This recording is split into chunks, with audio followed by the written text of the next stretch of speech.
بندے دنیا کی محبت سے کنارہ کر لے، جیسے بھی ہو گزارا تو گزارا کر لے۔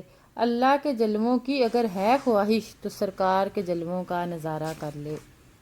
تو اللہ پاک نے آپ صلی اللہ علیہ وسلم کی ذات مقدسہ کو شان نورانیت بھی عطا کی، شان بشریت بھی عطا کی۔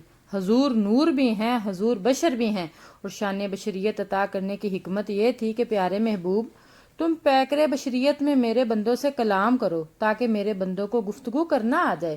تم انسانوں کے اندر پیکر بشریت میں چلو تاکہ میرے بندوں کو چلنا آ جائے۔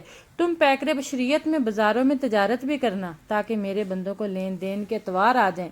تم اس معاشرے میں رہ کے شادی بھی کرو تاکہ میرے بندوں کو شادی کرنا آ جائے۔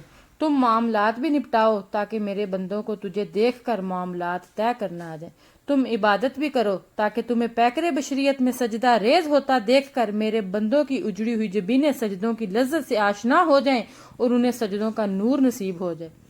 تم میرے حضور تم میرے نزدیک آہو زاری بھی کرو تاکہ میرے بندوں کو میری بارگاہ میں آنسو بہانا بھی آ جائے۔ اور اگر اسلام صدا دے، اسلام آواز دے، اسلام بلائے تو اپنی اولاد کو میدان کربلا میں کٹا بھی دو تاکہ میرے بندوں کو راہ حق میں اپنی اولاد کو کٹانا آ جائے۔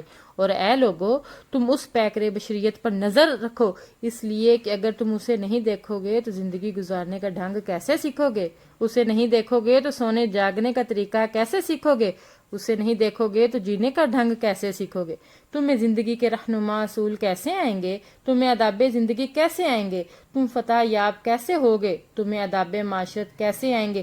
اس لیے ضروری ہے کہ تم رسول کو کھاتا ہوا بھی دیکھو، تم رسول کو پیتا ہوا بھی دیکھو، تم رسول کو پیکر بشریت میں سوتا ہوا بھی دیکھو، تم رسول کو پیکر بشریت میں جاگتا ہوا بھی دیکھو، تم رسول کو پیکر بشریت میں چلتا پھرتا ہوا بھی دیکھو، تم رسول کو پیکر بشریت میں فاقہ کرتا ہوا بھی دیکھو، تم رسول کو پیکر بشریت میں دوسروں کا بوجھ بانٹتا ہوا بھی دیکھو۔ لیکن جہاں یہ سب کچھ دیکھ چکو تو وہاں کنکریوں سے کلمہ پڑھاتا ہوا بھی دیکھو، اسی محبوب کو درختوں کو قدموں میں جھکاتا ہوا بھی دیکھو، اور اسی میرے محبوب کو سورج مغرب سے پلٹاتا ہوا بھی دیکھو، چاند دو ٹکڑے بناتا ہوا بھی دیکھو اور ٹوٹے چاند کو پھر سے جوڑتے ہوئے بھی دیکھو، دعاؤں سے بارش برساتا ہوا بھی دیکھو، اشاروں سے بادل بناتا ہوا بھی دیکھو، جنت تقسیم فرماتا ہوا بھی دیکھو، کڑوے کنویں کو میٹھا کرتے ہوئے بھی دیکھو، مردوں کو زندگی دیتا ہوا بھی دیکھو، جانوروں سے سجدہ کراتا ہوا بھی دیکھو، پتھروں سے درود پڑھاتا ہوا بھی دیکھو، اور اگر زمین پر چلتا ہوا دیکھتے ہو تو عرش مولا پر چلتے ہوئے بھی دیکھو۔